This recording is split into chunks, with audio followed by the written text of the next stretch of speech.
सुल्तान ने जिद न करे, ये लड़की नहीं जाएगी। शारबा के पास और भी बहुत सा बिकाऊ माल है, किसी और से मुंह काला कर ले आज की रात। तो तू बात को बढ़ा रहा हीरो। बात बढ़ चुकी है सुल्तान ने।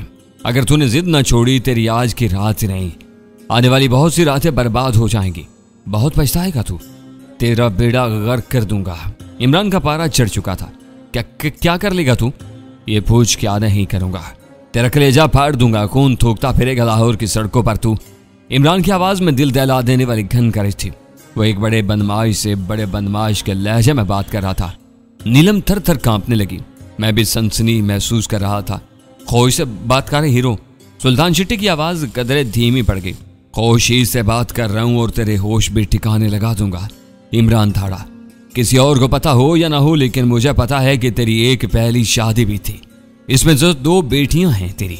एक शहनाज जो यहाँ मोहनी रोड के एक घर में अपनी फुप्पी के पास रहती है।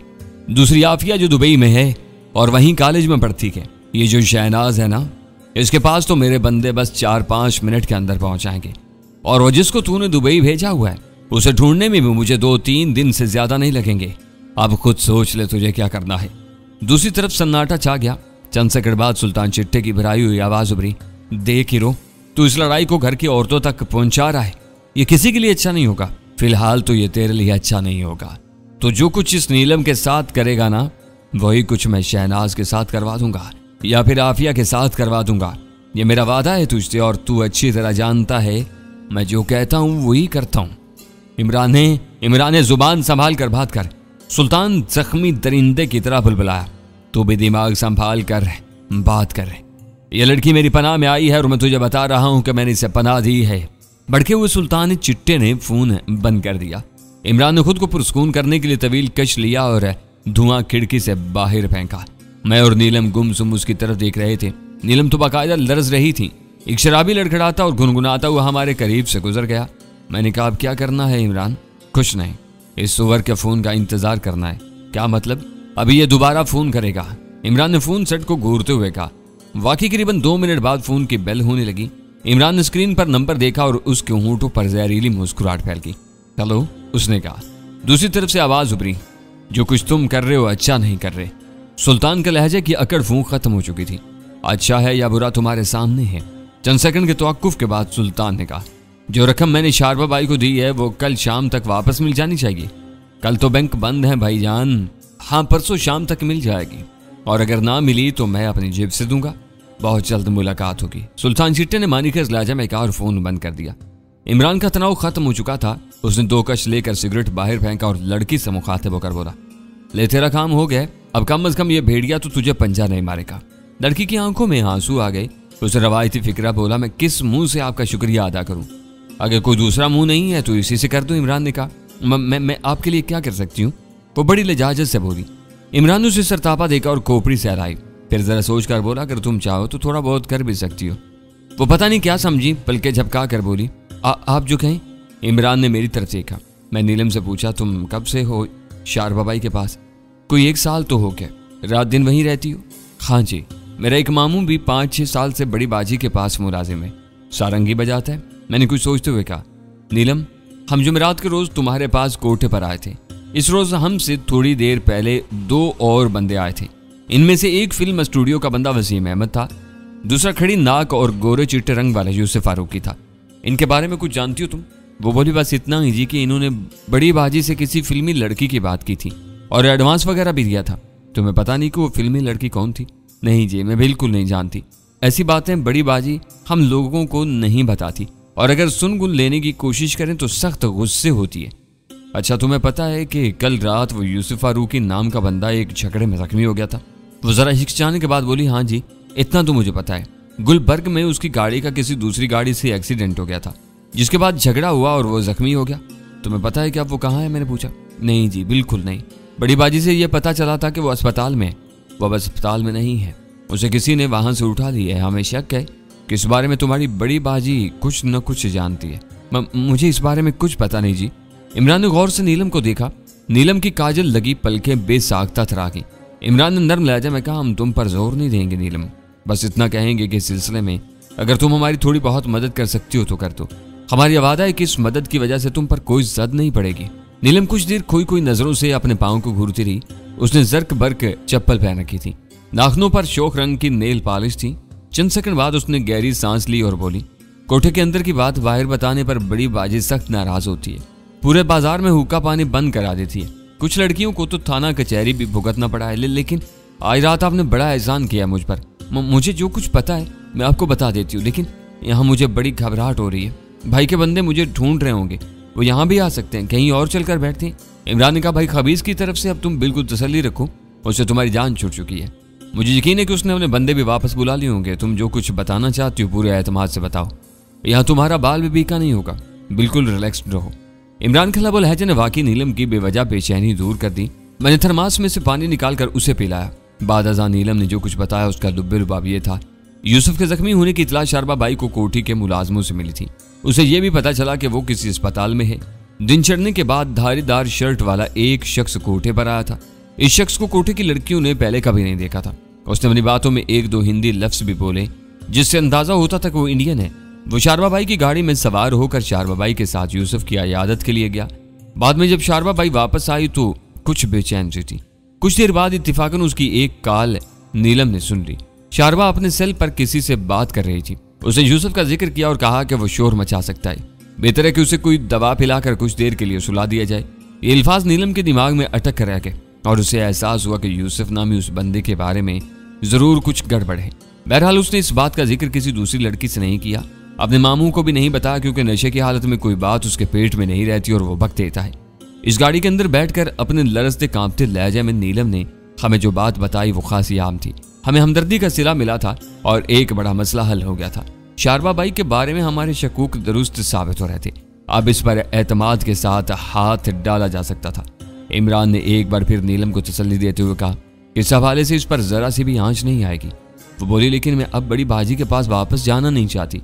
मेरा दिल चाह रहा है कि कुछ दिनों के लिए यहाँ से चली जाऊं, फैसलाबाद या फिर मुल्तान की तरफ। इमरान ने कहा, तुम्हारी ये सोच मुनासिब नहीं, इस तरह तुम खामखा खुद को मशकूक बना लोगी। अभी तुम पर किसी तरह का कोई इल्जाम नहीं है। तुम सुल्तान के बंदों से डरकर भागी और इत्तेफाकन हमारी गाड़ी में घुस आई।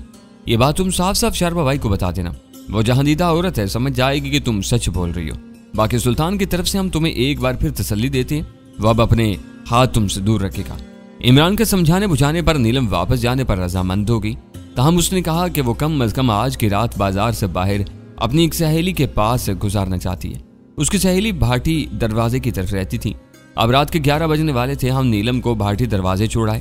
इमरान ने किसी भी इमरजेंसी के लिए उसे अपना फ़ोन नंबर दिया और उसे हदायत की कि वो एक बार शारबा बाई को फ़ोन करके उसे अपनी खैरियत से आगाह करते। हाँ, अब क्या करना है, मैंने पूछा। अब बाई जी से दो दो हाथ करते हैं, सोच लो, बड़े जोर वाली औरत है, जोर निकाल देते हैं उसका। वो इत्मीनान से बोला और एसपी हमजा साहब के नंबर प्रेस करने लगा। उसने शारबा बाई के बारे में बताया और कहा कि इस पर हाथ डालना है। कब? हमजा साहब ने पूछा। अभी, बल्कि इसी वक्त जनाब है। यूसुफ फारूकी की जिंदगी को खतरा हो सकता है, हम इस काम को लेट नहीं कर सकते।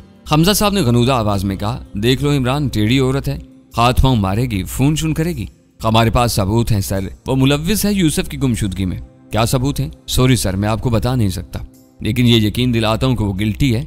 आपको शर्मिंदा नहीं होना पड़ेगा। कितनी नफरी होनी चाहिए? हमजा साहब ने पूछा।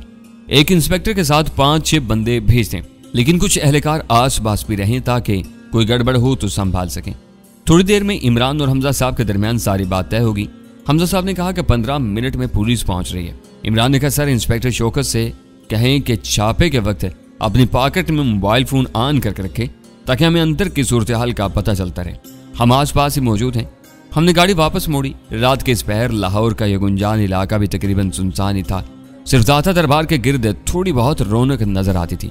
हम करीबन 10 मिनट में वापस वहीं पहुंच गए जहाँ नीलम नामी वो तवाइफ हाँपती कांपती हमारी गाड़ी में घुस आई थी। बाजार की रौनक में बस 19-20 का ही फर्क पड़ा था। मुख्तलिफ खिड़कियों में से मौसीकी की तानें निकल कर फैल रही थी। बेफिक्रों की टोलियां इधर उधर घूम रही थीं। सामने साथ साथ बनी हुई 2 पान की दुकानों पर अच्छा खासा रश था। हमने गाड़ी एक तरफ खड़ी कर दी और पुलिस की आमद का इंतजार करने लगे। इस काम में ज्यादा देर नहीं हुई। 5-10 मिनट गुजरे होंगे कि पुलिस मोबाइल की नीली बत्ती नजर आई और सायरन सुनाई दिया।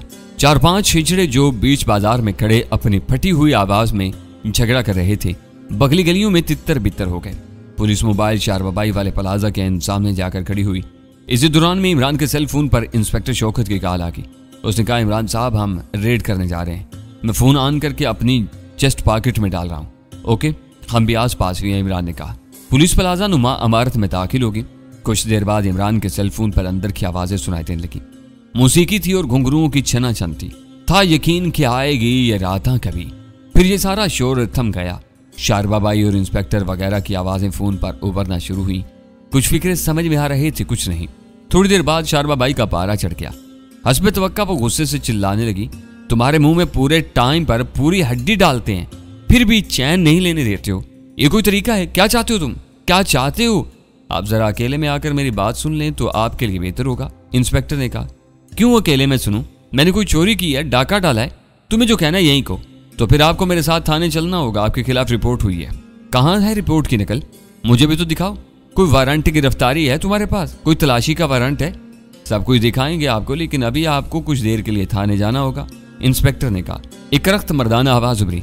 मैंने अंदाजा लगाया कि वही शख्स है जो चंद घंटे पहले इमरान से फोन पर बदतमीजी के साथ बात करता रहा है। वो बोला, इंस्पेक्टर ये हमारा कारोबार का टाइम है। अगर तुम्हारी जान ज्यादा मुसीबत में आई हुई है तो हम तुम्हें ऊपर से फोन करा देते हैं। ये आर्डर भी ऊपर ही से आए हैं, काफी ऊपर से। अभी भाई जी को जाना ही पड़ेगा। ये क्या तमाशा है? क्या अंधेर नगरी है? करख्त मर्दाना आवाज उभरी। फिर बहुत सी आवाजें सुनाई देने लगी। शोर बढ़ गया। लड़कियों की चिल्लाने की सुरीली आवाजें भी सुनाई दे रही थी। तब हमने देखा कि कुछ और पुलिस वाले भी दौड़ते हुए प्लाजा में दाखिल हो रहे थे। यकीनन ये वही अहलकार थे जिनके बारे में इमरान ने हमजा साहब से कहा था। आवाजों से अंदाजा हो रहा था कि ऊपर कुछ मार कुटाई भी हुई है। फिर आवाजें कुछ मध्यम पड़ गईं। गालिबन मजीद नफरी पहुंचने से सूरत हाल कुछ संभल गई थी। इर्द गिर्द के लोग पूरी तरह चौंक गए थे। सबकी तवज्जो शारबाबाई वाले प्लाजा की तरफ हो गई थी। लोगों का ख्याल गालिबन ये था कि किसी इश्तिहारी वगैरह को पकड़ने के लिए छापा मारा गया है, लेकिन यहाँ सूरत हाल कुछ और थी। खुद कोठे वाली पर आफत आई थी। इमरान गाड़ी से निकलकर पान फरोशों के पास जा खड़ा हुआ। यहाँ लोग चाहमगोइयों में मसरूफ थे। दफातन मेरी निगाह प्लाजा की बगली खिड़की की तरफ उठ गई। कोई शख्स दूसरी मंजिल की खिड़की से निकला और फिर छलांग लगाकर साथ वाली छत पर आ गया।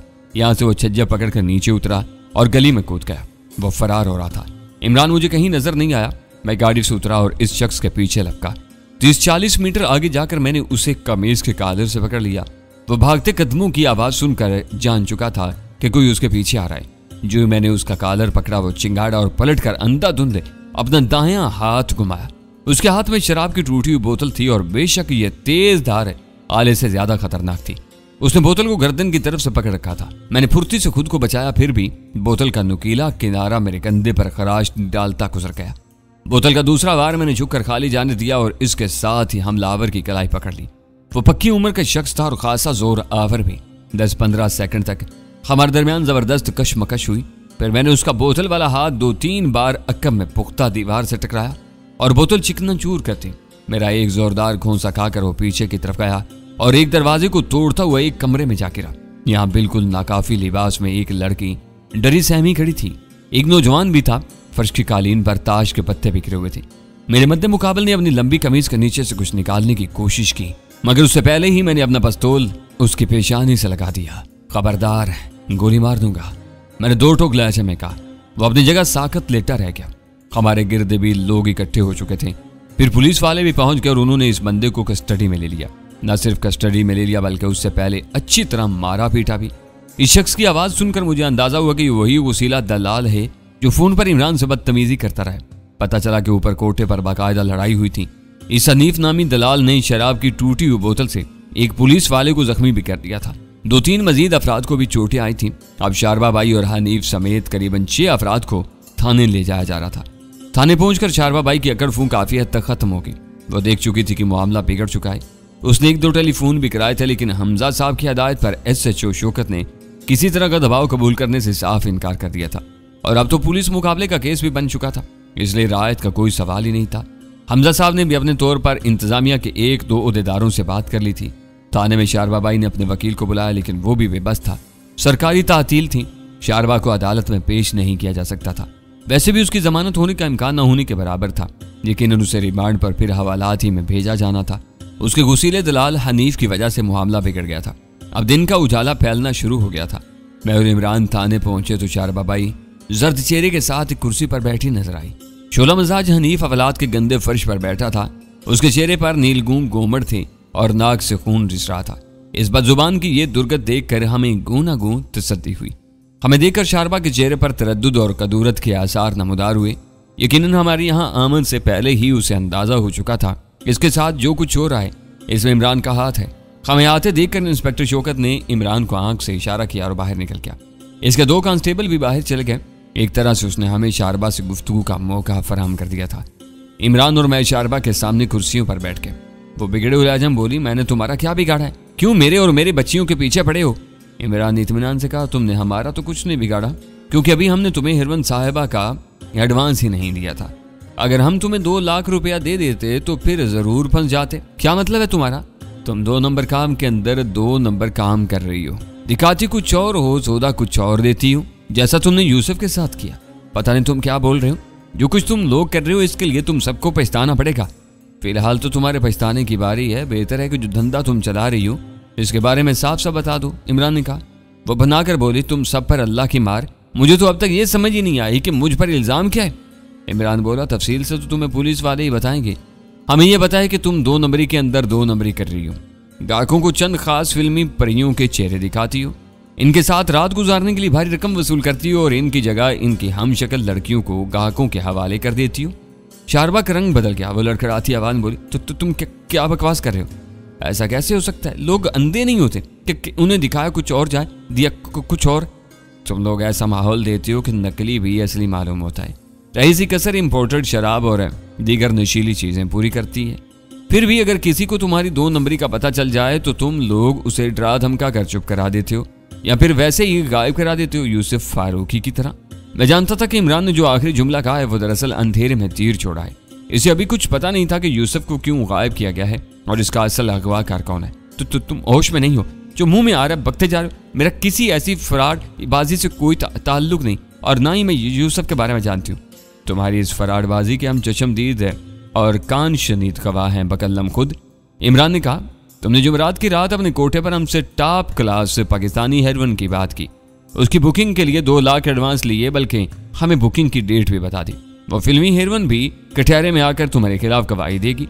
तुमने उसके नाम का गंदा तरीन इस्तेमाल किया है। ये सरासर इल्जाम है, बहतान है। मैं तुम सब लोगों के खिलाफ अदालत में जाऊंगी। तुम्हें बता दूंगी कि हम लोग जब किसी से टक्कर लेते हैं तो किस तरह लेते हैं। वो एक बार फिर उखड़ने लगी। उसकी बातों से पान की लाली झांक रही थी। तराशी हुई भवें कमान की तरह कस गई थी। इसी दौरान में मेरे सेल फोन की बेल फिर होने लगी। एक बार फिर सरवत का फोन था। उसकी बेचैनी समझ में आने वाली बात थी। यूसुफ के गायब होने से पहले मैं ही उसके आस पास रहा था। दूसरा वसीम अहमद था जिसके बारे में वो कुछ नहीं जानती थी और ना उससे राब्ता कर सकती थी। अब उसके सारे सवालों और तमाम इंक्वायरी का रुख अब मेरी ही तरफ था। दूसरी तरफ मैं खुद हवा में लटका हुआ था। मुझे कुछ पता नहीं था कि यूसुफ कहाँ है और कैसे गायब हुआ है। मैंने कॉल रिसीव नहीं की और इस वक्त को कोसने लगा जब रात के पिछले पैर सड़क पर होने वाली लड़ाई के बाद मैं जख्मी यूसुफ को लेकर अस्पताल गया था। मेरी जगह ये कोई काम और भी कर सकता था, जिलानी, इकबाल या फिर इमरान का कोई और साथी। मेरे होने से बहुत फर्क पड़ा था। एक बहुत बड़ा बोझ आ गया था मुझ पर। कुछ देर बाद मेरे फोन पर नुसरत का मैसेज मौसूल हो गया। उसने लिखा था, ताबिश भाईजान, ये सब क्या हो रहा है? मुझे यूसुफ के गुम होने का ज्यादा दुख नहीं, दुख इस बात का है कि बाजी उसकी गुमशुदगी से परेशान है। वो एक ऐसे शख्स के लिए फिक्रमंद हो रही है जो उनकी जिंदगी खराब करने पर तुला हुआ है। ये सूरत हाल किसी तरह भी हमारे हक में नहीं है। इस वाक़े के सबब यूसुफ के हवाले से बाजी के रवैये में तब्दीली आई है, पर न वो तो इससे बात तक नहीं कर रही थी। दूसरा नुकसान ये हुआ कि इस मामले में आपका नाम आ रहा है। अस्पताल में यूसुफ के पास आप ही मौजूद। मेरी नाकस राय में आपको चाहिए था कि आप फौरन यूसुफ के घर वालों को इतला देते और यूसुफ की तीमारदारी उनके सुपुर्द करते। अब यह मसला भी है कि आप फोन का जवाब नहीं दे रहे। इस वजह से फारूकी साहब के दिल में शुबा पैदा हो रहा है। प्लीज आप राब्ता करें। मैंने मैसेज भेजा, नुसरत तसल्ली रखो, सरवत को भी तसल्ली दो, हम यूसुफ का खोज लगा रहे हैं। इस वक्त थाने में एक औरत से पूछताछ हो रही है। जो ही कोई सिरा हाथ आता है मैं तुम्हें फोन करता हूँ। दोपहर 3 बजे के करीब एक हट्टी कट्टी लेडी सब इंस्पेक्टर है अपनी 2-3 सिपाहियों के साथ थाने पहुंच गई। 4 बवाई एक अलहदा कमरे में मौजूद थी। लेडी सब इंस्पेक्टर ने आते साथ ही उसे आड़े हाथों लिया। यह सब इंस्पेक्टर ऐसे कामों में माहिर नजर आती थी। उसकी नाक चिपटी और माथे पर एक तरफ फुलबहरी का सफेद निशान था। उसे हमजा साहब ने खास तौर पर भेजा था। हम दूसरे कमरे में थे, ताहम एक बंद खिड़की के जरिए अंदर की आवाजें हम तक साफ पहुंच रही थी। इंस्पेक्टर भी हमारे साथ था और अपनी कुर्सी पर मौजूद था। सब इंस्पेक्टर ने जाते साथ ही शारबा से कहा कि वो अपने कपड़े उतारे। शारबा चिल्लाने लगी, सब इंस्पेक्टर को धमकियां देने लगी। सब इंस्पेक्टर ने कहा, अपने कोठे पर हर रात दर्जनों लड़कियों के कपड़े उतरवाती हो और उन्हें शराबी मर्दों के हवाले करती हो। आज तुम्हारे कपड़े उतर जाएंगे तो कौन सी बड़ी बात है। शारबा चिल्लाई, मैं वर्दियां उतरवा दूंगी, तुम्हारी जेल में सड़ा दूंगी। मैं कोई किराए की कोठरी में धंधा करने वाली कस्बी नहीं हूं। मैं शारबा बाई हूं, बाजार की सबसे बड़ी डांस एकेडमी चलाती हूँ, मंथलियां देती हूँ तुम लोगों को, रात दिन तुम्हारे मुंह में हड्डियां डालती हूँ। 30,000 इनकम टैक्स है मेरा। तुम्हारे तो वजीर मशीर इतना टैक्स नहीं देते और तुम मुझे कपड़े उतारने का कह रही हो।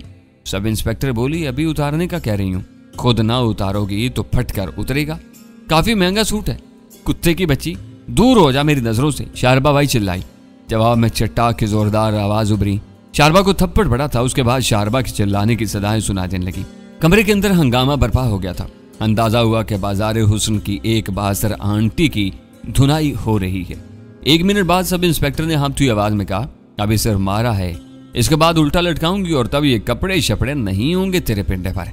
शारबा की हाय हाय सुनाई दे रही थी। इस हाय हाय में तकलीफ के साथ साथ हैरत भी थी, जैसे उसे यकीन न आ रहा हो कि उसे इस तरह आड़े हाथों लिया जा सकता है। वो कराहती रही और साथ साथ खतरनाक नताइज का जिक्र भी करती रही, मगर अब उसकी आवाज में वो दमखम नहीं था। सब इंस्पेक्टर ने बेखौफी से कहा, जो तू करेगी ना वो बाद की बात है, लेकिन अभी यहाँ चमड़े के चित्र के साथ तेरी जो नथ उतरवाई होगी वो किसी की नहीं हुई होगी। बेहतर है कि जो कुछ तेरे पेट में है बक दे। मुझे जो पता था मैंने बता दिया। मैं इस बंदे के बारे में कुछ नहीं जानती। मैं सिर्फ हमदर्दी की वजह से उसका हाल पूछने अस्पताल चली गई थी। सब इंस्पेक्टर ने अपनी किसी साथी सिपाहन से कुछ कहा। पता नहीं क्या बात थी कि शारबा बाई अचानक चिल्लाने लगी, नहीं नहीं, तुम मेरे साथ ऐसा नहीं कर सकती। मैं तुम्हें सब कुछ बता रही हूँ, सब कुछ बता रही हूँ। सब इंस्पेक्टर फुनकारी, मैंने भी PhD की हुई है तेरी हीरा मंडी पर। तू बड़ी पक्की है, जितनी ऊपर है इससे 3 गुना जमीन के नीचे है। मैं तुझे बाहर निकालूंगी और अभी आध पौन घंटे के अंदर निकालूंगी। सब इंस्पेक्टर के खतरनाक लब लहजे और माहिराना गुफ्तगू ने शारबा बाई का पित्ता पानी कर दिया था। उसने पीने के लिए पानी मांगा। अगले 5-10 मिनट में वो बिल्कुल ढप पर आ गई।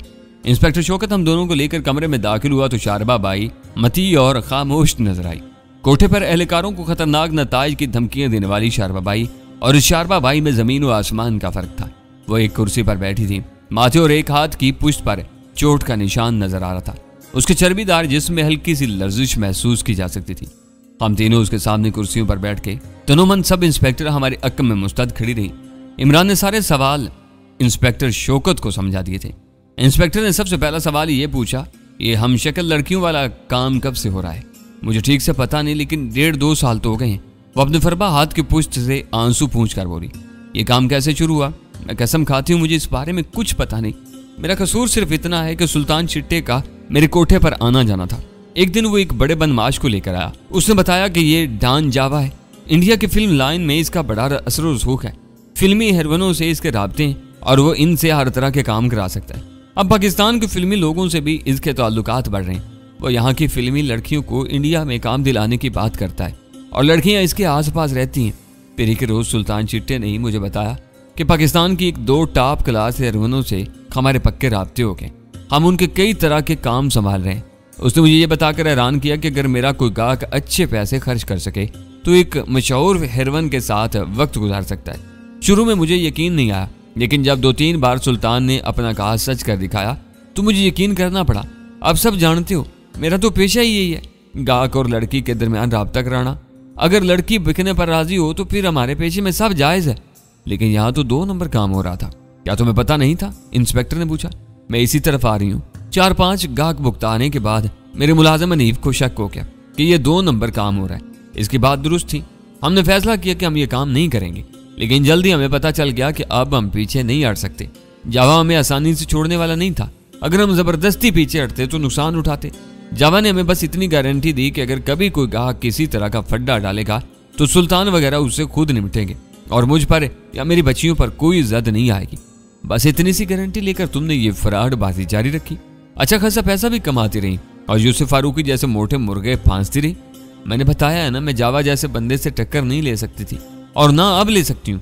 हमें पूरा यकीन है कि यूसुफ को तुम्हारे फ्रॉड का पता चल गया था। इसके साथ क्या किया तुमने? इंस्पेक्टर ने पूछा। मैं बड़ी से बड़ी कसम खाने को तैयार हूँ, मुझे इस बारे में कुछ पता नहीं, वो रोहानसी होकर बोली।